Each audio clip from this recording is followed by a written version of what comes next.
ಎಲ್ರಿಗೂ ನಮಸ್ಕಾರ. ನಾನು ನಿಮ್ಮ ಗಿರೀಶ್ ಮಟ್ಟಣ್ಣವರ್.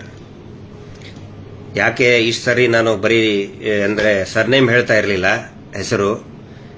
ಎಷ್ಟೋ ಜನ ನನ್ನ ಸರ್ನೇಮ್ನೇ ಪೂರ್ತಿ ಕೆಡಿಸಾಕಿದ್ದಾರೆ. ನನ್ನ ಸ್ನೇಹಿತರೆ, ನಮ್ಮ ವೆಲ್ ವಿಷರ್ಸೇ ನನ್ನ ಹೆಸರು ಗಿರೀಶ್ ಮಟ್ಟಣ್ಣವರ್. ಕೆಲವೊಬ್ರು ಮುತ್ತಣ್ಣವರ್ ಅಂತ ಹೇಳ್ತಾರೆ, ಮುಟ್ಟಣ್ಣವರ್ ಅಂತ ಹೇಳ್ತಾರೆ. ಗಿರೀಶ್ ಮಟ್ಟಣ್ಣವರ್, ಗಿರೀಶ್ ಲೋಕನಾಥ್ ಮಟ್ಟಣ್ಣವರ್. ನನ್ನ ತಂದೆ ಹೆಸರು ಲೋಕನಾಥ್ ಮಟ್ಟಣ್ಣವರ್. ಈಗ ಇವತ್ತಿನ ಈ ಒಂದು ವಿಷಯ ಏನು ಅಂತ ಹೇಳಿದರೆ, ಸಮೀರ್ ಅವ್ರ ಮೇಲೆ ಬಳ್ಳಾರಿಯ Kaul Bazaar police ಸ್ಟೇಷನ್ನಲ್ಲಿ crime number 51/225 ಏನು ರಿಜಿಸ್ಟರ್ ಆಗಿದೆ 5ನೇ ತಾರೀಕಿಗೆ. ಅದರ ಬಗ್ಗೆ ಕೆಲವೊಂದು ಟಿವಿ ಚಾನೆಲ್ಗಳು ಕೂಡ ವಿಶ್ಲೇಷಣೆ ಮಾಡಿದ್ದಾರೆ.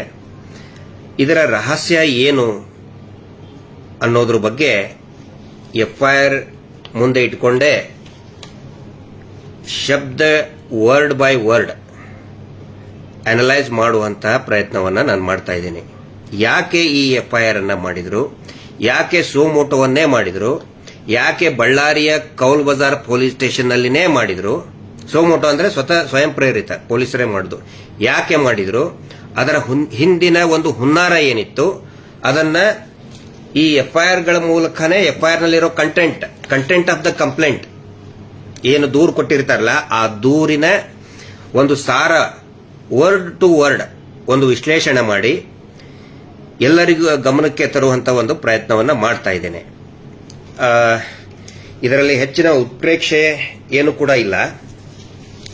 ಪ್ರಾರಂಭದಲ್ಲಿ ನೋಡಿ,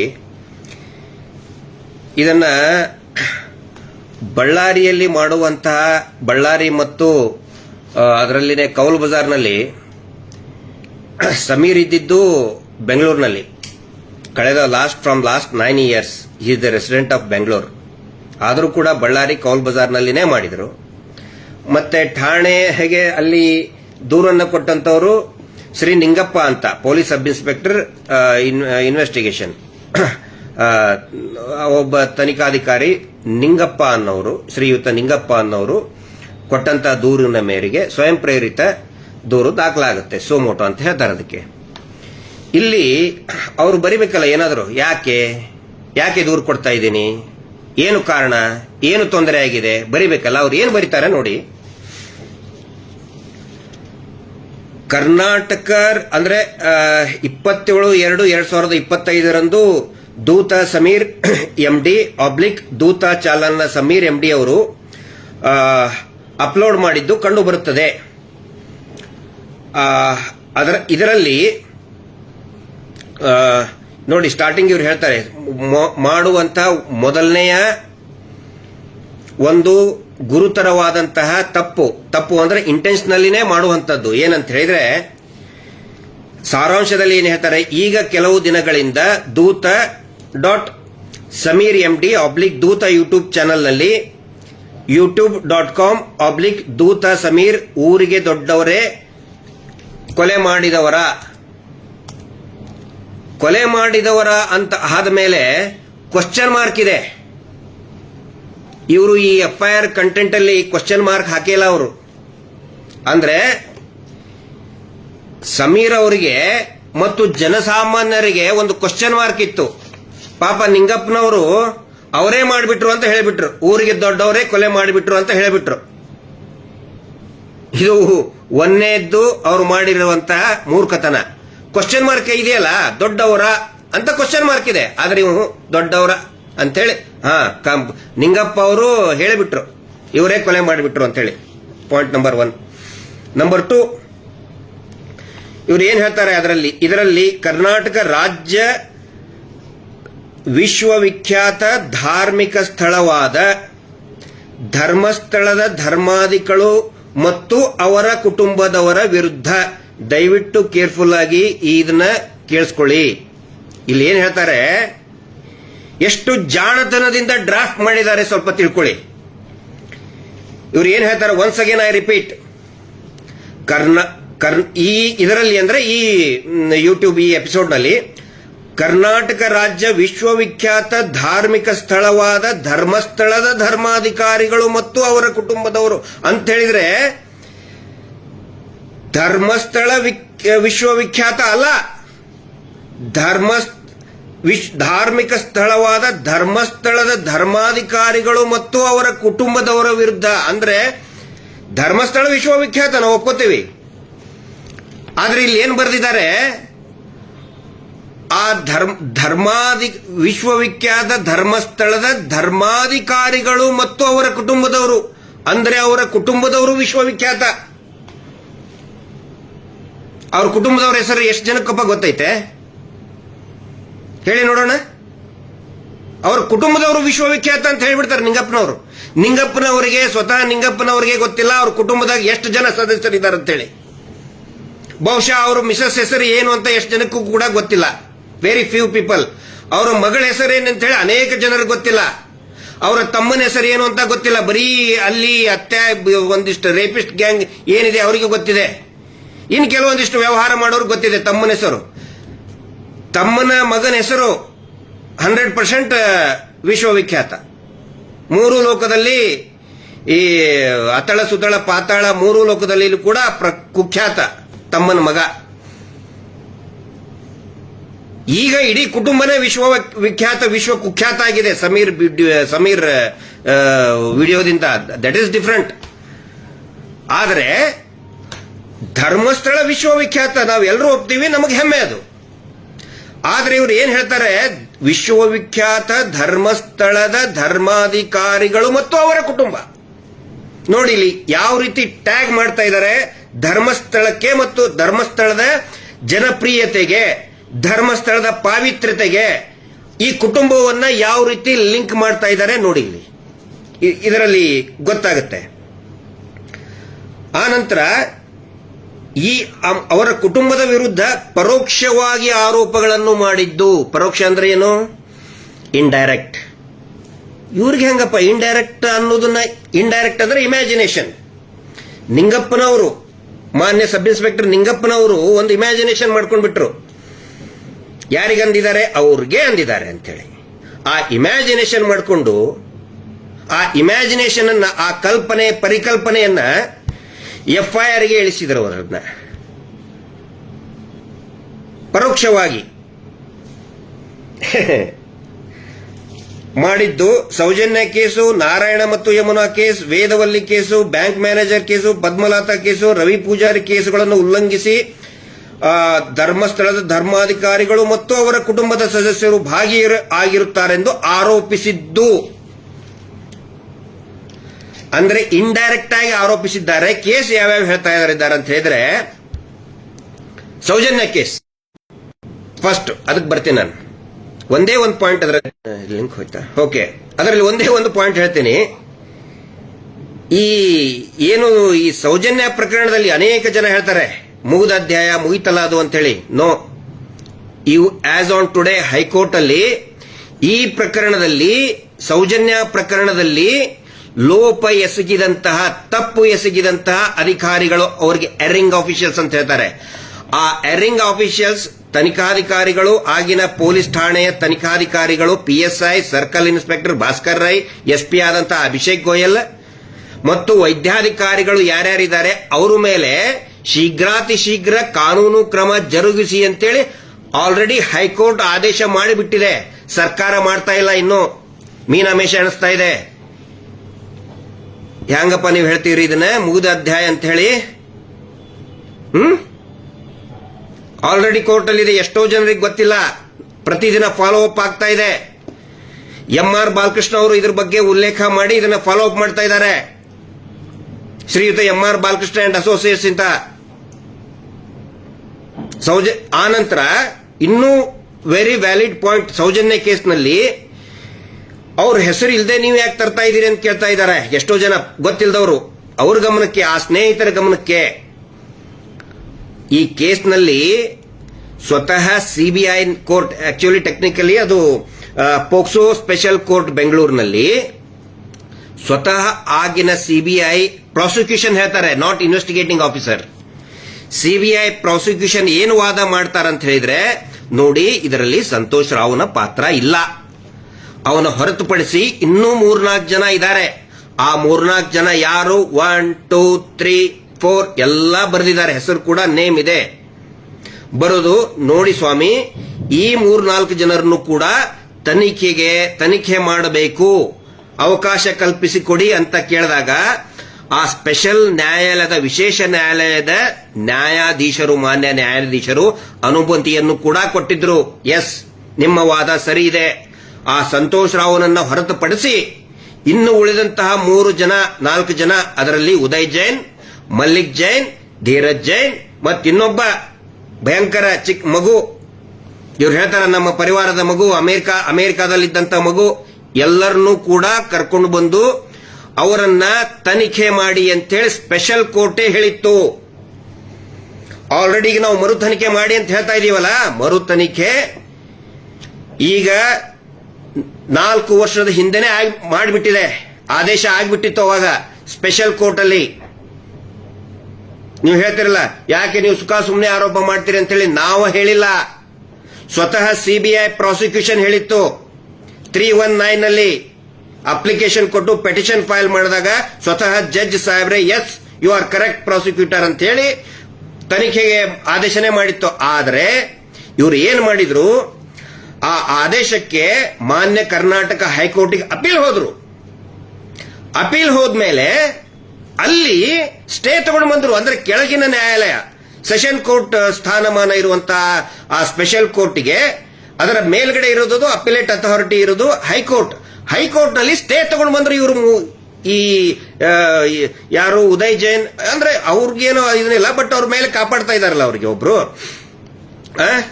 ದೇವಮಾನ್ ಅವರು, ಅವರ ಅಡ್ವೊಕೇಟ್ಗಳನ್ನ ಇಟ್ಟು ಅವರ ಮನೆಯ ಮಗು ಮತ್ತು ಈ 3 ಜನ ಗ್ಯಾಂಗ್ ಏನಿದೆ ಅವ್ರನ್ನ ರಕ್ಷಣೆ ಮಾಡೋದಕ್ಕೋಸ್ಕರ ಈ ಆದೇಶದ ಮೇಲೆ ಸ್ಟೇ ತಗೊಂಡು ಬಂದಿದ್ದಾರೆ. ಕ್ಲೀನ್ ಚಿಟ್ ಕೊಟ್ಟಿಲ್ಲ. ಇವರು ಸುಳ್ಳು ಹೇಳ್ತಾ ಇದ್ದಾರೆ, ಹಸಿ ಸುಳ್ಳುಗಳನ್ನು ಹೇಳ್ತಾ ಇದ್ದಾರೆ ಈ ಹುಸಿ ದೇವಮಾನವನ ಗ್ಯಾಂಗ್. ಇದು ದಯವಿಟ್ಟು ಎಲ್ಲರಿಗೂ ಕೂಡ ಗೊತ್ತಿರಲಿ, ಕಾನೂನಿನ ಬಗ್ಗೆ ಸ್ವಲ್ಪ ಇದಿದ್ದವರು. ನೀವು ಸುಳ್ಳೆ ಆರೋಪ ನಾವು ಆಕ್ಚುಲಿ ಕೋರ್ಟೇ ಹೇಳಿದೆ, ಕ್ಲೀನ್ ಚಿಟ್ ಕೊಟ್ಟಿಲ್ಲ, ಬ್ರೇನ್ ಮ್ಯಾಪಿಂಗ್ ಮಾಡಿಸ್ಕೊಂಡಿವಿ ಅಂತ ಹೇಳ್ತಾರೆ. ಅದರ ಬ್ರೇನ್ ಮ್ಯಾಪಿಂಗ್ ಮಾಡಿಸಿದಂತ ವರದಿಯನ್ನ ನ್ಯಾಯಾಲಯಕ್ಕೆ ಸಿಬಿಐದವ್ರು ಕೊಡ್ಲಿಲ್ಲ. ಸಿಬಿಐ ಐಒ ಅಂದ್ರೆ ಹೈಕೋರ್ಟ್ ನಲ್ಲಿ ಇದ್ದಂತವ್ರು. ಇದು ಫ್ಯಾಕ್ಟ್. ಹಿಂಗಿದ್ದ ಮೇಲೆ ಸಮೀರ್ ಕೇಳೋದು ತಪ್ಪಾ? ವಾಕ್ ಸ್ವಾತಂತ್ರ್ಯ ಬೇಡ ಹಂಗಿದ್ರೆ?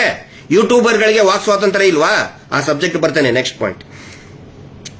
ಆನಂತರ ಇವ್ರು ಹೇಳ್ತಾರೆ, ಯಾರು ನಿಂಗಪ್ಪನವರೇ ಹೇಳ್ತಾರೆ, ನಾರಾಯಣ ಮತ್ತು ಯಮುನಾ ಕೇಸ್ ಏನಿದೆ ಗೊತ್ತೇನ್ರಿ ನಿಂಗಪ್ಪನವರೇ? ನಾನು ಹೇಳಲ್ಲ, ತಾವು ಪೊಲೀಸರು ಮತ್ತು ಬೆಳತಂಗಡಿ ಪೊಲೀಸರು ಏನು ಹೇಳಿದ್ದಾರೆ,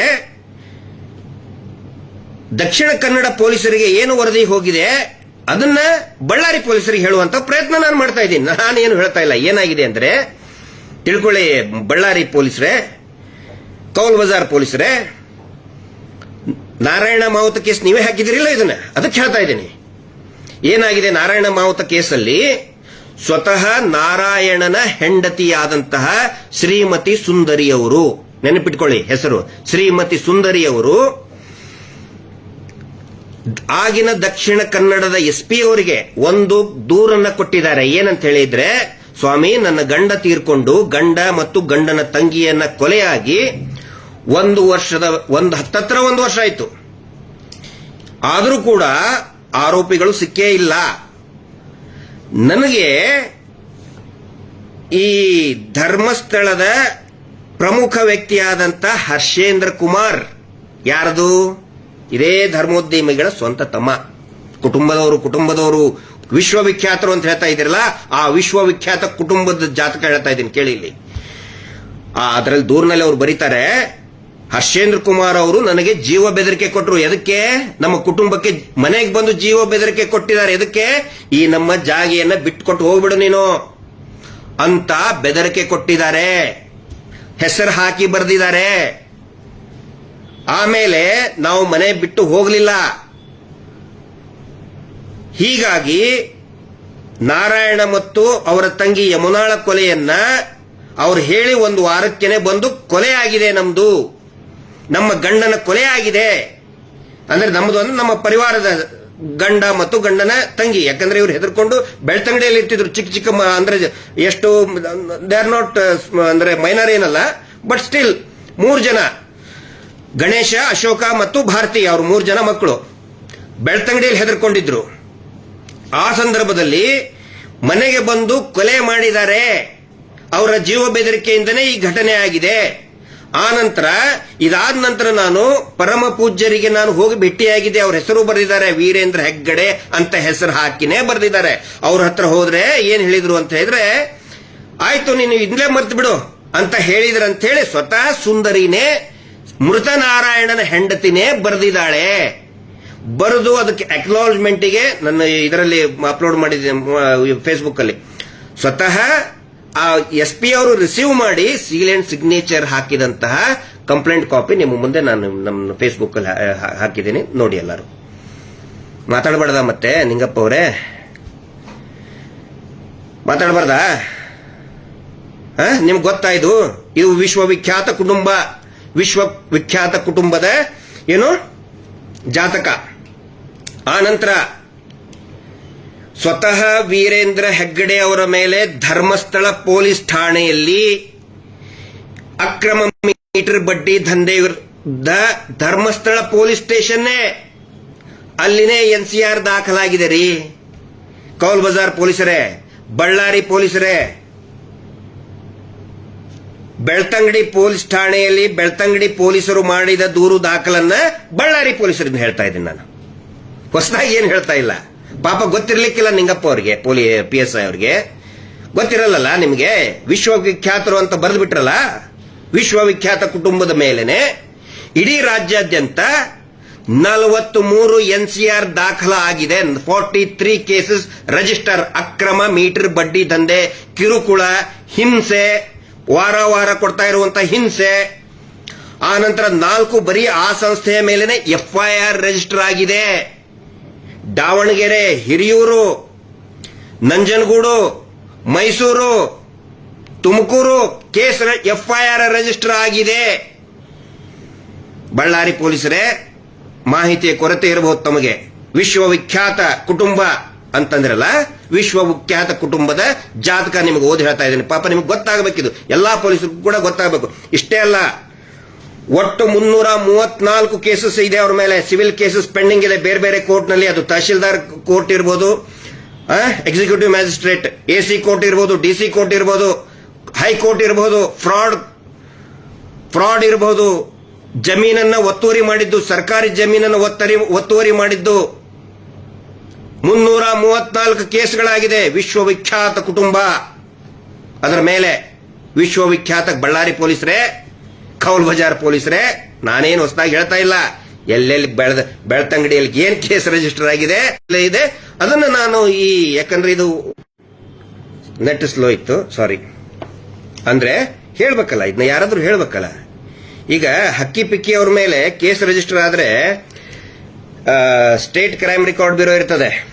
ಎಲ್ಲೇ ಕೇಸ್ ರಿಜಿಸ್ಟರ್ ಆದ್ರೂ ಕೂಡ ಗೊತ್ತಿರ್ತದೆ. ಕ್ರೈಮ್ ರೆಕಾರ್ಡ್ ಬ್ಯೂರೋಗೆ ಫೋನ್ ಮಾಡ್ತಾರೆ, ಫೋನ್ ಮಾಡಿ ಕೇಳ್ಕೊತಾರೆ ಹಕ್ಕಿ ಪಿಕ್ಕಿ ಅವ್ರ ಮೇಲೆ. ಯಾಕಂದ್ರೆ ಕಳ್ತನದ ಆರೋಪ ಸುಮಾರು ಇರ್ತದೆ. ಪಾಪ ಆ ಕಮ್ಯುನಿಟಿ ಮೇಲೆ ನಾನು ಬೈತಾ ಇಲ್ಲ, ಇಟ್ಸ್ ಟ್ರೈಬಲ್ ಕಮ್ಯುನಿಟಿ, ಬೈತಾ ಇಲ್ಲ. ಆದ್ರೆ ಕೆಲವೊಂದಿಷ್ಟು ವಾಂಡರಿಂಗ್ ಟ್ರೈಬ್ಸ್ ಇರ್ತವೆ, ಅವ್ರ ಮೇಲೆ ಕೇಸ್ ರಿಜಿಸ್ಟರ್ ಆದ್ರೆ ಎಲ್ಲಾ ಪೊಲೀಸ್ ಸ್ಟೇಷನ್ ಅವ್ರು ಕೇಳ್ತಾರೆ, ನಿಮ್ಮ ಇದರಲ್ಲಿ ರಿಜಿಸ್ಟರ್ ಆಗಿದೆಯಾ? ಪಾಪ ಇವ್ರ ಬಗ್ಗೆ ವಿಶ್ವವಿಖ್ಯಾತ ಕುಟುಂಬ ಅಲ್ಲ, ಸ್ಟೇಟ್ ಕ್ರೈಮ್ ರೆಕಾರ್ಡ್ ಬ್ಯೂರೋನಲ್ಲಿ ಎಂಟ್ರಿ ಮಾಡಿರಂಗಿಲ್ಲ ನೀವು, ನನಗೆ ಗೊತ್ತಿದೆ. ಅದ್ರ ಸಲುವಾಗಿ ನಾನು ಹೇಳ್ತಾ ಇದ್ದೀನಿ, ನೋಡಿ ಇಷ್ಟು ಕೇಸ್ ಆಗಿದೆ, ರಾಜ್ಯದ ಎಲ್ಲಾ ಪೊಲೀಸರು ಕೂಡ ಗೊತ್ತಾಗಿಲ್ಲ. ಯಾಕಂದ್ರೆ ನಾಳೆ ಮತ್ತೆ ಇನ್ನೊಂದು ಬೀದರ್ನಲ್ಲೇ, ಶಿವಮೊಗ್ಗದಲ್ಲೇ ಮಾಡಿ ವಿಶ್ವವಿಖ್ಯಾತ ಕುಟುಂಬದ ಮೇಲೆ ಅಂದ್ಬಿಟ್ಟ ಅಂತ ಹೇಳಿ ರಿಜಿಸ್ಟರ್ ನೀವು ಹೇಳ್ತಿರಲ್ಲ, ಇದೇ ಸೇಮ್ ಕಂಟೆಂಟ್, ಸೇಮ್ ಸ್ಕ್ರಿಪ್ಟ್ ಗೊತ್ತಿರಲಿ ಅಂತ ಹೇಳ್ತಾ ಇದ್ದೀನಿ.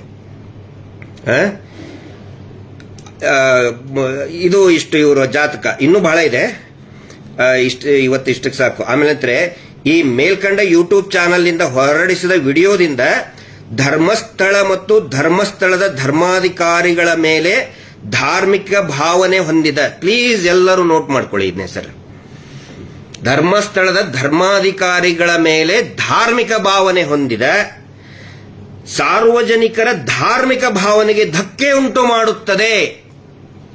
ಇದನ್ನ ನೋಟ್ ಮಾಡ್ಕೊಳ್ಳಿ ಅಂತ ಯಾಕೆ ಹೇಳಿದೆ ಅಂತ ಹೇಳಿದ್ರೆ, ಧಾರ್ಮಿಕ ಭಾವನೆ ಅಂತ ಹೇಳಿದ್ರೆ ಯಾವ ಧರ್ಮದ ಭಾವನೆ? ಸ್ವತಃ ಸನ್ಮಾನ್ಯ ವೀರೇಂದ್ರ ಹೆಗ್ಗಡೆ ಅವರು ಹೇಳಿದ್ದಾರೆ, ಸುಪ್ರೀಂ ಕೋರ್ಟ್ನಲ್ಲಿ ಅಫಿಡವಿಟ್ ಕೊಟ್ಟು ಹೇಳಿದ್ದಾರೆ. ಏನಂತ? ಧರ್ಮಸ್ಥಳ ಹಿಂದೂಗಳಿಗೆ ಸಂಬಂಧವೇ ಇಲ್ಲ, ಧರ್ಮಸ್ಥಳದಲ್ಲಿ ಹಿಂದೂಗಳು ಪೂಜೆ ಮಾಡುವ ಹಕ್ಕು ಇಲ್ಲ. ಇದು ಸುಪ್ರೀಂ ಕೋರ್ಟಿನ ವೆಬ್ಸೈಟ್ನಲ್ಲಿ ಇದೆ, ದಯವಿಟ್ಟು ಯಾರಾದರೂ ನೋಡ್ಕೊಳ್ಳಿ. ಅದನ್ನು ನಮ್ಮ ಕಡೆ ಕನ್ನಡದಲ್ಲಿ ತರ್ಜುಮೆ ಮಾಡಿದಂತ ಸರ್ಟಿಫೈಡ್ ಕಾಪಿ ಇದೆ ನಮ್ಮ ಹತ್ರ, ಅದನ್ನು ಕೂಡ ಹಾಕ್ತಾ ಇದೀವಿ, ನೋಡ್ಕೊಳ್ಳಿ. ಆಲ್ರೆಡಿ ಪಬ್ಲಿಕ್ ಡೊಮೇನ್ ಅಲ್ಲಿದೆ, ಒನ್ಸ್ ಅಗೇನ್ ಹಾಕ್ತಾ ಇದೀವಿ, ಅದನ್ನು ನೋಡ್ಕೊಳ್ಳಿ. ಸ್ವತಃ ಧರ್ಮಾಧಿಕಾರಿಗಳೇ ಸುಪ್ರೀಂ ಕೋರ್ಟ್ನಲ್ಲಿ ಹೇಳಿಬಿಟ್ಟಿದ್ದಾರೆ, ಹಿಂದೂಗಳಿಗೆ ಇದರಲ್ಲಿ ಹಕ್ಕೇ ಇಲ್ಲ, ಪೂಜೆ ಮಾಡುವ ಹಕ್ಕಿಲ್ಲ, ಇದು ಧಾರ್ಮಿಕ ಸಂಸ್ಥೆ ಅಲ್ಲವೇ ಅಲ್ಲಂದ ಮೇಲೆ ಯಾವ ಧರ್ಮದ ಧಾರ್ಮಿಕ ಭಾವನೆಗಳಿಗೆ ಧಕ್ಕೆ ಉಂಟಾಗುತ್ತದೆ? ಸನ್ಮಾನ್ಯ ನಿಂಗಪ್ಪನವರೇ, ಕೌಲ್ ಬಜಾರ್ ಪೊಲೀಸರೇ, ಸುಪ್ರೀಂ ಕೋರ್ಟ್ ಅಲ್ಲಿ ಇದ್ದು ನಿಮ್ಗೆ ಹೇಳ್ತಾ ಇದ್ದೀನಿ. ಪಾಪ ನಿಮ್ಮ ಮಾಹಿತಿ ಕೊರತೆ ಇದೆಯಲ್ಲ, ನೀವೇನೋ ಇಮ್ಯಾಜಿನೇಷನ್ ಮಾಡ್ಕೊಂಡ್ಬಿಟ್ರಿ, ಪರಿಕಲ್ಪನೆ ಮಾಡ್ಕೊಂಡ್ಬಿಟ್ರಿ, ಧಕ್ಕೆ ಉಂಟಾಗುತ್ತಂತ ಹೇಳಿ. ಮತ್ತಿಲ್ಲಿ ಯಾರು ನಂಬೇಕು? ಅವರು ಅದರದ್ದು ಓನರು, ಧರ್ಮಾಧಿಕಾರಿಗಳು ಅದರದ್ದು ಓನರು, ದೇವಸ್ಥಾನದ ಓನರ್ ಅಂತ ಹೇಳ್ಕೊತಾರೆ. ನಾವು ಅದರ ಭಕ್ತರು, ದೇವಸ್ಥಾನದ ಭಕ್ತರು. ನಾವು ದೇವಸ್ಥಾನದ ಭಕ್ತರು. ಧರ್ಮಾಧಿಕಾರಿಗಳು ಹೇಳಿದ್ ನಂಬೇಕಾ, ನಿಂಗಪ್ಪ ಅವ್ರು ಹೇಳಿದ್ ನಂಬೇಕಾ? ನಾವು ಎಲ್ಲೋ ಕೌಲ್ ಬಜಾರ್, ಬಳ್ಳಾರಿ ಕೌಲ್ ಬಜಾರ್ PSI ನಿಂಗಪ್ಪ ಅವ್ರ ಮಾತನ್ನ ನಂಬಬೇಕಾ? ಸುಮ್ಮನೆ ಹಂಗೆ ಕಲ್ಪನೆ ಮಾಡಿದ ಮಾತನ್ನ ನಾವು ಭಕ್ತರು ನಾವು ನಂಬಬೇಕಾ? ಅಥವಾ ಆ ಧರ್ಮಸ್ಥಳ ದೇವಸ್ಥಾನದ ಓನರ್, ಕಾಂಟ್ರಾಕ್ಟರ್ ಶ್ರೀಯುತ ವೀರೇಂದ್ರ ಹೆಗ್ಗಡೆ ಧರ್ಮಾಧಿಕಾರಿಗಳೇ ಹೇಳಿದ್ದಾರೆ, ಸುಪ್ರೀಂ ಕೋರ್ಟ್ಗೆ ಅಫಿಡವಿಟ್ ಕೊಟ್ಟು ಹೇಳಿದ್ದಾರೆ, ಇದು ಹಿಂದೂ ದೇವಸ್ಥಾನ ಅಲ್ಲ, ಹಿಂದೂಗಳಿಗೆ ಇದಕ್ಕೆ ಸಂಬಂಧನೇ ಇಲ್ಲ, ನಾವು ಜೈನರು, ಇದು ನಮ್ಮ ಜೈನ್ ಇನ್ಸ್ಟಿಟ್ಯೂಟ್. ಅದನ್ನು ನಂಬಬೇಕಾ? ಅಲ್ಲರಿ, ನೀವು ಇಮ್ಯಾಜಿನೇಷನ್ ಮಾಡಿಕೊಂಡು FIR ಮಾಡಿದಿರಲ್ರಿ ಆ ಹುಡುಗನ ಮೇಲೆ. ಆ ನಂತರ ಅನೇಕ ಜನ ಹೇಳ್ತಾರೆ ದೇವಸ್ಥಾನಕ್ಕೆ ಬೈದ, ಅದರಲ್ಲಿ ಒಂದು ವರ್ಡ್ ಯೂಸ್ ಮಾಡಿದ್ದಾರೆ, ನಿನ್ನೆ ಕಂಪ್ಲೀಟ್ ನಾವು ಅದನ್ನ ರೈಟಿಂಗ್ ನಲ್ಲಿ ಇರಿಸ್ಕೊಂಡಿದ್ದೇವೆ. ಅದರಲ್ಲಿ ಏನು ಒಂದು ಹೇಳ್ತಾನೆ ಗೊತ್ತಾ? ಧರ್ಮಸ್ಥಳದ ಶ್ರೀ ಮಂಜುನಾಥ ಸ್ವಾಮಿ ಅನ್ನುವ ಶಬ್ದ ಬಳಸಿದ್ದಾನೆ ಸರ್. ಶ್ರೀ ಮಂಜುನಾಥ ಸ್ವಾಮಿ ಅಂದ್ರೆ ಅಪಮಾನ ಏನ್ರಿ? ಯಾರಿಗಿರಿ ಅಪಮಾನ ಆಯ್ತು? ಯಾರಿಗೆ ಅಪಮಾನ ಆಯ್ತು? ಸ್ವಲ್ಪ ಹೇಳ್ರಪ್ಪ. ಇಷ್ಟು ಬರೆದು 299 BNS ನಲ್ಲಿ ದೂರು ದಾಖಲು ಮಾಡಲು ಕೋರುತ್ತೇನೆಂದು ಇದ್ದ ಮೇರೆಗೆ ಠಾಣೆ ಗುನ್ನೆ ನಂಬರ್ 51/2025 ಅಲ್ಲಿ ನಮೂದಿಸಿಕೊಳ್ಳುತ್ತೇನೆ. ಇದು FIR ನ ಜಿಸ್ಟು. ಇದು ಏನಂತ ಹೇಳಿದ್ರೆ, ಈ ಓದಿದ್ನಲ್ಲ, ಇದು ನಮಗೆ ರೂಢ ಆಗಿಬಿಟ್ಟಿದೆ. ಕಳೆದ 1 ವರ್ಷದಿಂದ ಓದಿ ಓದಿ ಓದಿ ಓದಿ ಇದನ್ನೇ. ಮಹೇಶ್ ಶೆಟ್ಟರ್ ಮೇಲೆ 13 ಕೇಸು, ಎಲ್ಲಾ 13 ಕೇಸ್ನಲ್ಲಿ ಫಸ್ಟ್ ಪ್ಯಾರಾ ಬರೋದು ಇದೇ ಸೇಮ್ ಸ್ಕ್ರಿಪ್ಟ್. ವೇದವಲ್ಲಿ ಕೇಸ್ ಆದಾಗೂ ಕೂಡ ಸೇಮ್ ಇದೇ ಸ್ಕ್ರಿಪ್ಟ್. 79ರಲ್ಲಿ, 87, 88ರಲ್ಲಿ ಪದ್ಮಲತಾ ಕೇಸ್ ಆದಾಗ ಸೇಮ್ ಇದೇ ಸ್ಕ್ರಿಪ್ಟ್. ಧರ್ಮಸ್ಥಳದ ಮೇಲೆ ಅಪಮಾನ ಮಾಡ್ತಾ ಇದ್ದಾರೆ, ಅಪಚಾರ ಮಾಡ್ತಾ ಇದ್ದಾರೆ, ವಿಶ್ವವಿಖ್ಯಾತ ಕುಟುಂಬದ ಮೇಲೆ ಅಪಚಾರ ಮಾಡ್ತಾರೆ, ಸೇಮ್ ಸ್ಕ್ರಿಪ್ಟ್. ಆನೆ ಮಾವುತನ ಕೇಸ್ ಆದಾಗೂ ಕೂಡ ಸೇಮ್ ಸ್ಕ್ರಿಪ್ಟ್. ಇವ್ರನ್ನ ಅತ್ಯಾಚಾರ ಪ್ರಶ್ನೆ ಮಾಡಿದಾಗ ಇದೇ ಫಸ್ಟ್ ಬರೋದೇ ಈ ಸ್ಕ್ರಿಪ್ಟ್. ನನಗನ್ಸಿದೆ ಬಹುಶಃ ಅಲ್ಲಿ ಯಾವ್ದೋ ಕಲ್ಲಲ್ಲಿ ಕೆತ್ಬಿಟ್ಟಿದ್ದಾರೆ ಕಾಣ್ತದೆ. ಈ ಸ್ಕ್ರಿಪ್ಟ್ ಅನ್ನ ಕಲ್ಲಲ್ಲಿ ಕೆತ್ಬಿಟ್ಟಿದ್ದಾರೆ, ಈ ಸ್ಕ್ರಿಪ್ಟ್ ಅನ್ನ ಪೂರ್ತಿಯಾಗಿ. ಏನದು ಶಿಲಾಶಾಸನ ಅಂತಾರಲ್ಲ, ಶಿಲೆ ಮೇಲೆ ಶಾಸನ ಬರೆದಾರಲ್ಲ, ಹಂಗೆ ಇದು ಶಿಲಾಶಾಸನ. ಧರ್ಮಸ್ಥಳದ ಯಾವ್ದೋ ಒಂದು ಕಲ್ ಬಂಡೆ ಮೇಲೆ ಧರ್ಮಸ್ಥಳದಾಗ ಇವ್ರ ಮನೆಯೊಳಗೆ ಒಂದು ಬಂಡೆ ಇಟ್ಕೊಂಡು ಅದರಲ್ಲಿ ಬರೆದು ಬಿಟ್ಟಿದ್ದಾರೆ ಆ ಶಿಲಾಶಾಸನನ. ಅದನ್ನೇ ಇಲ್ಲಿ ರಿಪೀಟ್ ಮಾಡಿದ್ದಾರೆ. ಇಲ್ಲಿ ನಾನು ಏನು ಹೇಳಕ್ ಹೊರಟಿದ್ದೀನಿ ಅಂತ ಹೇಳಿದ್ರೆ, ಇದನ್ನ ಬರೆದಂತವರು ಸನ್ಮಾನ್ಯ ನಿಂಗಪ್ಪನವರಲ್ಲ, ನಿಂಗಪ್ಪನವರು ಬರೆದಂತ ಸ್ಕ್ರಿಪ್ಟ್ ಅಲ್ಲ ಇದು. ಇದೇ ಸ್ಕ್ರಿಪ್ಟ್ ಮೇಲಿನೇ ಇವತ್ತು ಹಿಂದೂ ಮುಸ್ಲಿಂ ಅಂತ ಹೇಳಿ ಮಾಡೋದಕ್ಕೆ ಎಲ್ಲಾರ ಹತ್ರನೂ ಕಳಿಸ್ಬಿಟ್ಟಿದ್ದಾರೆ. ಇವ್ರ ಗ್ಯಾಂಗಿಗೆ ಬೋಗಸ್ ಫೇಕ್ ಗ್ಯಾಂಗ್ಗಳಿದಾವಲ್ಲ, ಹಿಂದೂ ಮುಸ್ಲಿಂ ಮಾಡುವಂತ ಗ್ಯಾಂಗ್ಗಳಿದಾವಲ್ಲ, ಅವ್ರಿಗೆ ಕಳಿಸ್ಬಿಟ್ಟಿದ್ದಾರೆ ಇದೇ ಸ್ಕ್ರಿಪ್ಟ್. ಬೇಕಾದ್ರೆ ನೀವು ನೋಡಿ, ಟೀಕೆ ಮಾಡ್ತಾ ಇದಾರಲ್ಲ, ಬೈತಾ ಇದಾರಲ್ಲ, ಹಿಂದೂ ಮುಸ್ಲಿಂ ಹಂಗಂತ. ಅವರೆಲ್ಲರೂ ಕೂಡ ಇದೇ ಬೇಸಿಕ್ ಸ್ಕ್ರಿಪ್ಟ್ ಇಟ್ಕೊಂಡೇ ಸುಮ್ಮನೆ ಹಿಂದೂ ಮುಸ್ಲಿಂ ಮಾಡ್ತಾ ಇದ್ದಾರೆ. ಫಸ್ಟ್ ಅವ್ರು ಏನ್ ಮಾಡಿದ್ರು ಕೆಲಸ ಹೇಳಿ? ಇದು ಯಾವಾಗ ಸ್ಟಾರ್ಟ್ ಆಯ್ತು? 5ನೇ ತಾರೀಕಿಗೆ FIR ಯಾವಾಗ ಆಯ್ತಲ್ಲ, ಅವಾಗ ನಂತರ ಸ್ಟಾರ್ಟ್ ಮಾಡಿದ್ರು ಹಿಂದೂ ಮುಸ್ಲಿಂ ಅಂತ ಹೇಳಿ. ಯಾಕಂತ ಹೇಳಿದ್ರೆ ದೇ ವೇರ್ ವೇಟಿಂಗ್. ಇನ್ನೂ ಒಂದು ಕುತಂತ್ರ ಮಾಡಿದ್ರು, ಅದನ್ನ ನಾನು ಇವತ್ತು ಎಕ್ಸ್ಪ್ಲೇನ್ ಮಾಡಲೇಬೇಕು. ಇವ್ರೇನ್ ಮಾಡಿದ್ರು, ಬೆಂಗಳೂರಿನಿಂದ ಅಂದ್ರೆ ಬಳ್ಳಾರಿಯಲ್ಲೂ ಭಯಂಕರ ಹುಡುಕ್ಬಿಟ್ಟಿದ್ದಾರೆ. ಇವನು ಅಲ್ಲಿ ಬಳ್ಳಾರಿಯಲ್ಲೇ ಇರಬಹುದು ಅಂತ ತಿಳ್ಕೊಂಡಿದ್ದಾನೆ ಈ ಹುಡುಗ, ಯಾರು ಸಮೀರ್ ಅವರು. ಅದಾದ ನಂತರ ಇಲ್ಲಿ ಹುಡುಕಾಡಿದ್ದಾರೆ, ಬೆಂಗಳೂರಿನಲ್ಲಿ ಎಲ್ಲ ಹುಡುಕಾಡಿದ್ದಾರೆ, ಟವರ್ ಲೊಕೇಶನ್ ಹಾಕಿದ್ದಾರೆ. ಆಮೇಲೆ ಟವರ್ ಲೊಕೇಶನ್ ಹುಡ್ಕೊಂಡು ಬಂದು ಅವ್ರದ್ದು ಏನಿತ್ತು ಸ್ಟ್ರಾಟಜಿ, ಇವನನ್ನ ಪೊಲೀಸ್ ಜೀಪಲ್ಲಿ ಕುಂದಿರ್ಸ್ಕೊಂಡು ಹೋಗ್ಬೇಕು. ಅವ್ನು ಹೋಗ್ಬೇಕಾದ್ರೆ ಎಲ್ಲರೂ ವಿಡಿಯೋ ಮಾಡ್ಕೊಳ್ಳೋದು. ಇವ್ರ ಗ್ಯಾಂಗ್ ಎಲ್ಲ ಸರೌಂಡ್ ಹೊಡೆದಿತ್ತಿದ್ದು ಹಾರರ್ ಗ್ಯಾಂಗ್ ಧರ್ಮಸ್ಥಳದಲ್ಲಿ ಹಾರರ್ ಮಾಡಿದಂತ ಹಾರರ್ ಗ್ಯಾಂಗ್ ಸುತ್ತಲೂ ಒಂದಿಷ್ಟು ಕ್ಯಾಮೆರಾ ಇಟ್ಕೊಂಡು ನಿಂತಿದ್ದು. ನೋಡಿ ಅರೆಸ್ಟ್ ಆದ ಅಂತ ಹೇಳಿ ಒಂದು ಮೆಸೇಜ್ ಕೊಡಕ್ ನೋಡ್ತಾ ಇದ್ರು ಅವರು ಎಂಟೈರ್ ಯೂಟ್ಯೂಬರ್ಸ್ಗೆ. ನೋಡಿ ನೀವು ಸಮೀರ್ ಮಾತಾಡಿದ ಹೆಂಗ್ ಹಿಡ್ಕೊಂಡು ಹೋಗ್ತಾ ಇದಾರೆ ನೋಡ್ರಿ ಅವನ್ನ. ಒಂದು ಮೆಸೇಜ್ ಕೊಡೋರಿದ್ರು. ಅಷ್ಟೇ ಅಲ್ಲ, ಬಳ್ಳಾರಿ ಕೌಲ್ ಬಜಾರ್ ನಾನು ಹೋಗಿದ್ದೇನೆ ಇಲ್ಲಿ ಸುಮಾರು ಸಾರಿ. ಅತಿ ಹೆಚ್ಚು ಮುಸ್ಲಿಂ ಸಮುದಾಯ ಇರುವಂತಹ ಜ್ಯೂರಿಸ್ಡಿಕ್ಷನ್ ಇರ್ತಕ್ಕಂಥ ಪೊಲೀಸ್ ಠಾಣೆ ಆ ಏರಿಯಾದು.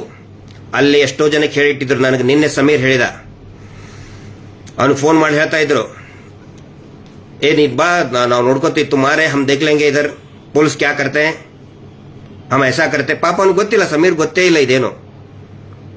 ಅಲ್ಲಿ ಹೋಗೋದು ಒಂದಿಷ್ಟು ಜನರ ಕಡೆ ಅಂತಾರೆ ಜೋರಾಗಿ ಕೂಗಾಡ್ಸೋದು, ಒದರಾಡ್ಸೋದು. ಯಾಕಂದ್ರೆ ಪ್ರವೋಕ್ ಆಗಿಬಿಡ್ತಾರೆ. ಓ ನಮ್ಮ ಹುಡುಗ ದೇಖ್ ರೇ ಹಮಾರೆ ಬೈಕು ಲೇಕೆ ಆಯೆ ಮಾರ್ ರೇ ಐಸಾ ಕರ್ ರೇ ಅಂತೇಳಿ ಫುಲ್ ಅದನ್ನೆಲ್ಲ ಶೂಟಿಂಗ್ ಮಾಡಿ. ನೋಡ್ರಿ ಪೊಲೀಸರ ಮೇಲೆ ದಾಳಿ ಮಾಡಿದ್ರು. ಈ ಕಡೆ ಹಿಂದೂ ಧರ್ಮದ ಮೇಲೆ ದೇವಸ್ಥಾನದ ಮೇಲೆ ದಾಳಿ ಮಾಡ್ತಾ ಬೈತಾನೆ, ಅಲ್ಲಿ ಪೊಲೀಸರ ಮೇಲೆ ಕಲ್ಲೆಸಿತಾರೆ. ಏನಿದು, ಎಲ್ಲಿದೆ ಹಿಂದೂಗಳು, ಎಲ್ಲಿದಿರಿ ಅಂತೇಳಿ ಕೂಗಾಡಿಬಿಡುದು ಎಲ್ಲ ಇದರಲ್ಲಿ. ಮತ್ತೆ ಇಡೀ ರಾಜ್ಯದಲ್ಲಿ ಒಂದು ದಂಗೆ. ಆ ಒಂದೇ ಅದೇನೋ ಅಂತ ಹೇಳ್ತಾರೆ, ಒಂದೇ ಕಲ್ಲಲ್ಲಿ ಹಂಗ ದಂಗೆ ಎಬ್ಬಿಸಿ ಇಡೀ ಸೌಜನ್ಯ ಹೋರಾಟದ ಕಿಚ್ಚನ್ನ ಆರಿಸಿಬಿಡಬೇಕು ಒಂದನೇದ್ದು. ಆನಂತರ ಯೂಟ್ಯೂಬರ್ಸ್ಗಳಿಗೆ ಒಂದು ಮೆಸೇಜ್ ಕೊಡೋದು, ನೀವೇನಾದ್ರೂ ನಮ್ಮ ವಿರುದ್ಧ ಮಾತಾಡಿದ್ರೆ ಇದೇ ಪರಿಸ್ಥಿತಿ. ಕಳೆದ 13-12 ವರ್ಷದಿಂದ ಇದೇ ಮಾಡಿದ್ದಾರೆ ಇವರು ಯೂಟ್ಯೂಬರ್ಸ್ಗಳಿಗೆ ಹೆದರಿಸಿ.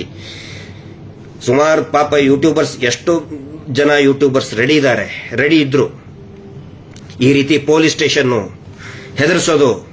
ಇನ್ನು ಕೆಲವೊಂದಿಷ್ಟು ಜನಕ್ಕೆ ಆಮಿಷ ಕೊಟ್ಟರು, ಬಿಸ್ಕೆಟ್ ಎಸೆದ್ರು, ಹೋದ್ರು. ಓಕೆ, ನೋ ಪ್ರಾಬ್ಲಮ್, ನಮ್ಗೇನು ಇದನ್ನಿಲ್ಲ. ಕೆಲವೊಬ್ರದ್ದು ಅನಿವಾರ್ಯತೆ ಇರ್ತದೆ, ನಾವು ಅವ್ರಿಗೇನು ಬಯಲ್ಲ. ಆದ್ರೆ ಈ ಒಂದು ತಂತ್ರಗಾರಿಕೆ ಒಂದು ಏಟಲ್ಲಿ 2 ಹಕ್ಕಿಗಳನ್ನ ಹೊಡೆಯೋದಕ್ಕೆ ಹೋಗಿ ಸಿಕ್ಕಾಪಟ್ಟೆ ಏಟು ತಿಂದ್ಕೊಂಡು ಸುಮ್ಮನೆ ಕುತ್ಕೊಂಡಿದ್ದಾರೆ. ಈಗ ಸುಮ್ಮನೆ ಕುತ್ಕೋಬೇಕು. ಹಿಂದೂ ಮುಸ್ಲಿಂ ಅಂತ ಮಾಡೋರು ಸುಮ್ಮನೆ ಕುತ್ಕೋಬೇಕು. ನಾನು ಹಿಂದೂ ಮುಸ್ಲಿಂ ಅಲ್ಲ. ನಾನು ಹೆಮ್ಮೆ ಇದೆ ನನಗೆ ಹಿಂದೂ ಅಂತ ಹೇಳ್ಕೊಳ್ಳೋಕೆ. ನಾನೊಬ್ಬ ಭಾರತೀಯ ಮತ್ತು ನಾನೊಬ್ಬ ಹೆಮ್ಮೆಯ ಹಿಂದೂ. ನಾನು ಹಿಂದೂ ಮುಸ್ಲಿಂ ಅಲ್ಲ. ಆ ನಂತರ ಕೆಲವೊಬ್ರು ನನಗೆ ಕೇಳಿದ್ದಾರೆ, ಮೆಸೇಜ್ ಹಾಕಿದ್ದಾರೆ, ಯಾಕೆ ಸಮೀರ್ ಬಗ್ಗೆ ಇಷ್ಟೊಂದು ಸೀರಿಯಸ್ ಆಗಿ ನೀವು ಅವನನ್ನ ಹೈಕೋರ್ಟಿಗೆ ಹೋಗಿ ಪ್ರೊಟೆಕ್ಟ್ ಮಾಡ್ತಾ ಇದ್ದೀರಾ ಅಂತ ಕೇಳಿದರು. ಅವರೆಲ್ಲರಿಗೂ ನಾನು ಒಂದು ಮಾತು ಹೇಳ್ತಾ ಇದ್ದೀನಿ, it is not only A question of ಒಬ್ಬ ಸಮೀರನ ಸುರಕ್ಷತೆಯ ಪ್ರಶ್ನೆ. ಯಾರು ಯೂಟ್ಯೂಬರ್ ಅವರ ಪ್ರೊಟೆಕ್ಟ್ ಬರೀ ಸಮೀರ್ ಮೇಲಿಷ್ಟೇ ಎಫ್ಐಆರ್ ಆಗಿಲ್ಲ. ಇದಕ್ಕಿಂತ ಮುಂಚೆ ಅನೇಕ ಸೌಜನ್ಯ ಪರ ನಿಂತಹ ಅನೇಕ ಯೂಟ್ಯೂಬರ್ಗಳ ಮೇಲೆ ಎಫ್ಐಆರ್ ಮಾಡಿದ್ದಾರೆ. ನಮ್ಮ ಕೂಡ್ಲಾರಂಪೆ ಸಂಚಾರಿ ಸ್ಟುಡಿಯೋ, ಆಮೇಲೆ ಟೋಟಲ್ 39 ಯೂಟ್ಯೂಬ್ಗಳನ್ನ ಬ್ಲಾಕ್ ಮಾಡಿದ್ದಾರೆ. ಅದಕ್ಕಿಂತ before 82 TV YouTuber including TV ಚಾನೆಲ್ಗಳಿಗೆ ನೋಟಿಸ್ಗಳನ್ನ ಕೊಟ್ಟಿದ್ದಾರೆ. ಮಾತಾಡಲೇಬಾರದು. ಒಂದು ಸಣ್ಣ ಆರ್ಟಿಕಲ್ ಬರೆದ್ರೆ ಯೂಟ್ಯೂಬ್ ಬಿಡಿ, ಸಣ್ಣ ಆರ್ಟಿಕಲ್ ವೆಬ್ ಪೇಜ್ ನಲ್ಲಿ ಒಂದು ಸಣ್ಣ ಸೌಜನ್ಯಗಳಿಗೆ ನ್ಯಾಯ ಬೇಕು ಅಂದ್ರೆ ಟಕ್ಕನೆ ಒಂದು ನೋಟಿಸ್ ಕಳಿಸ್ಬಿಡೋದು. ಆ ಶೀನಪ್ಪ ಅವನ ಬಗ್ಗೆ ಯಾರು ಬೈದಿಲ್ಲ ರೀ. ಅವನು ಯಾರು ಅಂತ ಯಾರಿಗೂ ಗೊತ್ತಿಲ್ಲ, ಅವನು ಕಳಿಸ್ತಾನೆ. ಅವನು ಯಾರು ಅಂತ ಯಾರಿಗೂ ಗೊತ್ತಿಲ್ಲ, ಅವನು ನೋಟಿಸ್ ಕಳಿಸೋದು. ಅವ್ರು ನೋಟಿಸ್ ಕಳಿಸಿದ್ರೆ ಫೋನ್ ನಂಬರ್ ಸಿಗ್ತದೆ, ಹೆದರ್ಸೋದು ಅಥವಾ ಡೀಲಿಂಗ್ ಮಾಡೋದು. ನಿಮ್ಮನ್ನ ಹಂಗ್ ಮಾಡ್ತೇವೆ ಹಿಂಗ್ ಮಾಡ್ತೇನೆ. ಅಕ್ಷರ ರಾಜು ಅವ್ರು ಕೇಳ್ರಿ, ಸುಬ್ರಹ್ಮಣ್ಯ ಹಂಡಿಗೆ ಅವ್ರು ಕೇಳಿ, ಕೂಡ್ಲಾರಂಪೇಜ್ ಅವ್ರು ಕೇಳಿ, ಸಂಚಾರಿ ಸ್ಟುಡಿಯೋ ಅವ್ರು ಕೇಳಿ. ಆನಂತರ ನಮ್ಮ ರೈಟ್ ನ್ಯೂಸ್ ಇತ್ತೀಚೆಗೆ ತುಂಬಾ ಉತ್ಸಾಹದಿಂದ ಒಬ್ಬ ಯುವಕ, ಶ್ರೀ ಅನ್ನುವಂತ ಯುವಕ ತುಂಬಾ ಉತ್ಸಾಹದಿಂದ ಎಷ್ಟು ಬೆದರಿಕೆ ಕೆರೆಗಳು ಬಂದು ರೈಟ್ ನ್ಯೂಸ್ನವ್ರಿಗೆ. ಈ ಮೀಟರ್ ಬಡ್ಡಿ ದಂಧೆಯಿಂದ ಹಳ್ಳಿಗೂ ತಲುಪಿದ್ರು ಅವರು. ಎಷ್ಟೊಂದು ಕರೆಗಳು ಬಂದು ರೈಟ್ ನ್ಯೂಸ್ಗೆ. ಹಿಂಗಾಗಿ ಇನ್ನೂ ಅನೇಕ ಯೂಟ್ಯೂಬರ್ಗಳು ಇವತ್ತು ನಿಜವಾಗಲೂ ಕೂಡ ಯೂಟ್ಯೂಬರ್ ಒಂದು ದೊಡ್ಡ ಕ್ರಾಂತಿಯನ್ನ ಮಾಡ್ತಾ ಇದ್ದಾರೆ. ಬಹುಶಃ ಈ ಕ್ರಾಂತಿ ಇಡೀ ದೇಶ ಮತ್ತು ಜಗತ್ತು ಮೆಚ್ಚುವಂತ ಕ್ರಾಂತಿ ಯೂಟ್ಯೂಬರ್ ಮಾಡೋದು. ಹಿಂಗಾಗಿ ಯೂಟ್ಯೂಬರ್ ಇವ್ರಿಗೆ ಚುಚ್ಚುತ್ತಾ ಇದೆ. ಇವರಿಗೆ ಯೂಟ್ಯೂಬರ್ ಅದರ ಸಲುವಾಗಿ ಈ ಒಂದು ಸಂದೇಶವನ್ನ ಕೊಡುವಂತ ಕೆಲಸ ಮಾಡಿದ್ರು.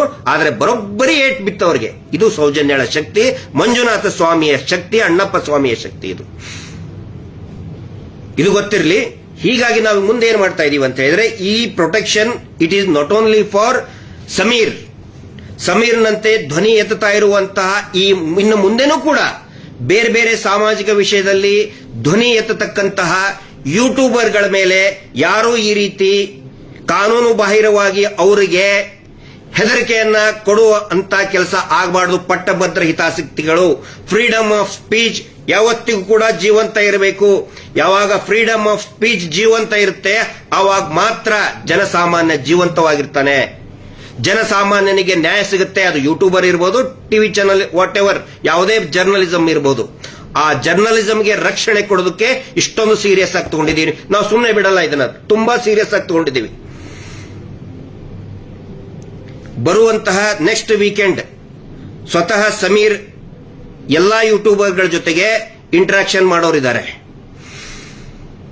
ಏನೇನು ಸತ್ಯಾಸತ್ಯತೆ ನಡೆದಿದೆ ಎಲ್ಲವನ್ನು ಕೂಡ ತಿಳಿಸ್ತಾರೆ. ಸೌಜನ್ಯ ಪ್ರಕರಣದ ಬಗ್ಗೆ, ಧರ್ಮಸ್ಥಳದ ಹಾರರ್ಗಳ ಬಗ್ಗೆ ಇನ್ನೂ ಅನೇಕ ವಿಷಯಗಳು ಹೊರಬರಲಿದೆ. ಬರುವಂತಹ ವೀಕೆಂಡ್ಗೆ ಒಂದು ಥ್ಯಾಂಕ್ಸ್ ಹೇಳೋದಕ್ಕೆ ಮತ್ತು ಎಲ್ಲಾ ಯೂಟ್ಯೂಬರ್ಗಳಿಗೆ ಒಂದು ಕಾನೂನಿನ ಧೈರ್ಯವನ್ನು ಸ್ಟ್ರೆಂತ್ ಕೊಡೋದಕ್ಕೆ ಇವತ್ತು ನಮ್ಮ ಅಡ್ವೊಕೇಟ್ ಹೇಳಿದ್ದಾರೆ, ಸಮೀರ್ ಒಬ್ಬರಿಗೆ ಅಲ್ಲ, ನಾವು ಪ್ರತಿಯೊಬ್ಬ ಫ್ರೀಡಮ್ ಆಫ್ ಸ್ಪೀಚ್ ಅನ್ನು ನಾವು ಎತ್ತಿ ಹಿಡಿಬೇಕು. ಜರ್ನಲಿಸ್ಟ್ಗಳಿಗೆ ಯಾರು ಭಯ ಬಿದ್ದಿದ್ದಾರೆ ಆ ಜರ್ನಲಿಸ್ಟ್ಗಳ ಜೊತೆಗೆ ನಾವು ನಿಂತ್ಕೋಬೇಕು. ನಾವು ನಮ್ಮ ಆಫೀಸ್ ಪೂರ್ತಿ ನಮ್ಮ ಸ್ಟಾಫ್ ನಿಂತ್ಕೊಳ್ತಿದ್ದೆ ಅಂತ ಹೇಳಿದ್ದಾರೆ. ನಮಗೆ ಯಾವುದೇ ಫೀಸ್ ಬೇಕಾಗಿಲ್ಲ, ಅವ್ರ ಜೊತೆಗೆ ನಾವು ಇದೀವಿ ಅಂತ ಹೇಳಿ ಒಂದು ಸ್ಟ್ರಾಂಗ್ ನಿಲುವನ್ನ ತಗೊಂಡಿದೀವಿ ನಾವು. ಯಾಕಂದ್ರೆ ನೋಡಿ, ಯಾರಾದರೂ ಒಬ್ರು ಮಾತಾಡೋರು ಇದ್ರೆ ಜನಸಾಮಾನ್ಯರಿಗೆ ಒಂದು ಧೈರ್ಯ ಇರ್ತದೆ. ಇದು ಜನಸಾಮಾನ್ಯರ ದೇಶ, ಇದು ವಿಐಪಿಗಳ ದೇಶ ಅಲ್ಲ. ಜನಸಾಮಾನ್ಯರಿಗೆ ಧೈರ್ಯ, ಅದನ್ನ ಜನಸಾಮಾನ್ಯರಿಗೆ ತಲುಪಿಸೋರು ಯಾರು? ಪ್ರೆಸ್. ಅದರಲ್ಲಿ ವಿಶೇಷವಾಗಿ ಯೂಟ್ಯೂಬರ್ಗಳು ಮತ್ತೆ ಈ ಪೇಜ್ ರೈಟರ್ಸ್ಗಳು, ಕಂಟೆಂಟ್ ರೈಟರ್ಸ್ಗಳು, ಅವರಿಗೋಸ್ಕರ ಒಂದು ಇಂಟರಾಕ್ಷನ್, ಸಮೀರ್ ಅವ್ರ ಜೊತೆಗೆ ಒಂದು ಇಂಟರಾಕ್ಷನ್ ಸೆಷನ್ ಅನ್ನು ಇಟ್ಟಿದ್ದೀವಿ. ದಯವಿಟ್ಟು ಯಾರು ನ್ಯಾಯದ ಪರವಾಗಿದ್ದೀರಿ ಎಲ್ಲರೂ ಕೂಡ ಬರಬೇಕು ಅಂತ ನಾನು ಕೈ ಮುಗಿದು ಕೇಳ್ತಾ ಇದ್ದೀನಿ. ಸೌಜನ್ಯ ನ್ಯಾಯಪರ ಸಮಿತಿಯಿಂದ ಈ ಒಂದು ಸೌಜನ್ಯಳಿಗೆ ನ್ಯಾಯ ಸಿಗಬೇಕು ಮತ್ತು ಧೈರ್ಯವಾಗಿ ನೀವು ಪ್ರಸಾರ ಮಾಡೋದಕ್ಕೆ, ನ್ಯಾಯಯುತವಾಗಿ ಪ್ರಸಾರ ಮಾಡೋದಕ್ಕೆ, ವಿನಾಕಾರಣ ಸುಳ್ಳು ಆರೋಪ ಮಾಡೋದಲ್ಲ, ನ್ಯಾಯಯುತವಾಗಿ ಪ್ರಸಾರ ಮಾಡೋದಕ್ಕೆ ಒಂದು ಉತ್ತೇಜನ ಕೊಡೋದಕ್ಕೆ ಈ ಒಂದು ಇದನ್ನ ಇಟ್ಕೊಂಡಿದ್ದೀವಿ. ದಯವಿಟ್ಟು ಪ್ರತಿಯೊಬ್ಬರು ಕೂಡ ಯಾರ್ಯಾರಿಗೆ ಉತ್ಸಾಹ ಇದೆ, ಈ ಸುಮ್ಮನೆ ಬಂದು ಗಲಾಟೆ ಮಾಡೋರಿಗೆ ಅವಕಾಶ ಇಲ್ಲ. ಅದು ಇದು ಏನೇನೋ ಮಾತಾಡ್ಕೊಂಡು ಗಬ್ಬೆಬ್ಸೋರಿಗೆ ಅವಕಾಶ ಇಲ್ಲ. ಆ ತರ ಮಾಡಿದ್ರೆ ಹೊರಗಡೆ ಹಾಕುವಂತ ವ್ಯವಸ್ಥೆನೂ ಕೂಡ ಇದೆ. ಅದಕ್ಕೆ ದಯವಿಟ್ಟು ಯಾರ್ಯಾರು ಫ್ರೀಡಮ್ ಆಫ್ ಸ್ಪೀಚ್ ಅನ್ನ ಬೆಂಬಲಿಸ್ತೀರಿ ತಮ್ಮೆಲ್ಲರಿಗೂ ಕೂಡ ಈ ಬರುವ ವೀಕೆಂಡ್ ನಾವು ಡೇಟು, ಟೈಮು ಮತ್ತು ಪ್ಲೇಸು ಎಲ್ಲಾನು ಕೂಡ ನಾಳೆ ಅಥವಾ ಮ್ಯಾಕ್ಸಿಮಮ್ ಸುಮಾರದವರೆಗೆ ಎಲ್ಲಾ ಯೂಟ್ಯೂಬರ್ಗಳಿಗೂ ಕೂಡ ತಲುಪಿಸ್ತೇವೆ. ಸೌಜನ್ಯ ನ್ಯಾಯಪರವಾಗಿದ್ದಂಥವ್ರಿಗೆ, ಯಾರು ಈ ದೇಶದ ಪ್ರಜೆಗಳು ಅಂದ್ಕೊಂಡಿದ್ದು ಸುಮಾರು ಜನ ಪಾಪ ನಿಜವಾಗ್ಲೂ hats off YouTubers and Facebook, ಇನ್ಸ್ಟಾಗ್ರಾಮ್ನಲ್ಲಿ page ರೈಟರ್ಸ್ಗಳಿಗೆ hats off. ಒಂದು ದೊಡ್ಡ ಕ್ರಾಂತಿಗೆ ಚಾಲನೆಯನ್ನು ಕೊಟ್ಟಿದ್ದೀರಿ. ಹೀಗಾಗಿ ಒಂದು ಥ್ಯಾಂಕ್ಸ್ ಗಿವಿಂಗ್ ಸೆಷನ್ ಅನ್ನ ಮತ್ತೆ ಇನ್ನೂ ಅನೇಕ ಧರ್ಮಸ್ಥಳದ ಹಾರರ್ಗಳನ್ನ ದಾಖಲೆ ಸಮೇತ ಬಿಡುಗಡೆ ಮಾಡುವಂತ ಒಂದು ಪ್ರಯತ್ನ ನಡೀತದೆ. ದಯವಿಟ್ಟು ಎಲ್ಲರೂ ಬರಬೇಕು ಅಂತ ಕೇಳ್ಕೊತಾ ಇದ್ದೀನಿ. ಅಲ್ಟಿಮೇಟ್ಲಿ ಈ ಹೋರಾಟ ಒಂದು ತಾರ್ಕಿಕ ಅಂತ್ಯಗೊಳ್ಳಲೇಬೇಕು. ಅತ್ಯಂತ ವೇಗವಾಗಿ ಹರಡ್ತಾ ಇದೆ.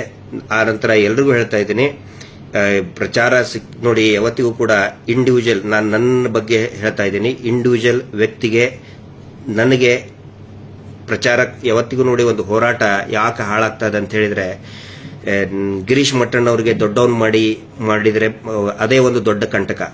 ಪ್ಲೀಸ್ ಸಬ್ಜೆಕ್ಟ್ ಬಗ್ಗೆ, ಹೋರಾಟದ ಬಗ್ಗೆ ನೀವು ಕನ್ಸರ್ನ್ ಇರಲಿ. ನಮ್ಮನ್ನ ದೊಡ್ಡವ್ರು ಮಾಡೋದು ಬೇಡ, ನಮ್ಮನ್ನ ಹೀರೋ, ನಮ್ಮನ್ನ ಏನೋ I am very common man, ಒಬ್ಬ ಸಾಮಾನ್ಯ ವ್ಯಕ್ತಿ ನಾನು. ಪ್ಲೀಸ್ ಸೌಜನ್ಯ ಹೋರಾಟದ ಬಗ್ಗೆ ಧ್ವನಿಗೂಡಿಸಿ ಅಂತ ಕೇಳ್ತಾ, ಮತ್ತೆ ನಮ್ಮ ಮಹೇಶ್ ಶೆಟ್ಟಿ ತಿಮ್ಮರೋಡಿ ಅವರ ನೇತೃತ್ವದಲ್ಲಿ ನಡೀತಾ ಇರುವಂತಹ ಈ ಸಂಪೂರ್ಣ ಅವರ ಮಾರ್ಗದರ್ಶನದಲ್ಲಿ ನಡೀತಾ ಇರತಕ್ಕಂಥ ಅನೇಕ ಈ ಹೋರಾಟದ ಅನೇಕ ಮಜಲುಗಳಿಗೆ ಎಲ್ಲರ ಒಂದು ಬೆಂಬಲ ಇರಲಿ ಅಂತ ಹೇಳಿ ಇವತ್ತಿನ ಈ ಒಂದು ಲೈವ್ ಅನ್ನ ಮುಗಿಸ್ತಾ ಇದ್ದೇನೆ. ಪ್ರತಿಯೊಬ್ಬರು ಕೂಡ ಇದನ್ನ ಶೇರ್ ಮಾಡಿ, ಸಾಧ್ಯ ಆದಷ್ಟು ಜನರಿಗೆ ಶೇರ್ ಮಾಡಿ. ಎಲ್ಲರೂ ಕೂಡ ಸಾಕಷ್ಟು ಜನ ಜಾಗೃತರಾಗಿದ್ದಾರೆ ಡ್ಯೂ ಟು ಸಮೀರ್ ವಾಯ್ಸ್ ತುಂಬಾ ದೊಡ್ಡದಿದೆ, ತುಂಬಾ ರೀಚ್ ತುಂಬಾ ದೊಡ್ಡದಾಗಿದೆ. ಹೀಗಾಗಿ ಪ್ರತಿ ಹಂತದಲ್ಲಿನೂ ಕೂಡ ಇದನ್ನ ಗಮನಿಸಿ ಪ್ರತಿಯೊಬ್ಬರು ಕೂಡ ಇದರಲ್ಲಿ ಭಾಗಿಯಾಗಿ ಅಂತ ಹೇಳ್ತಾ ಇವತ್ತಿನ ಈ ಲೈವ್ ಅನ್ನ ಮುಗಿಸ್ತಾ ಇದ್ದೀನಿ. Justice for Soujanya.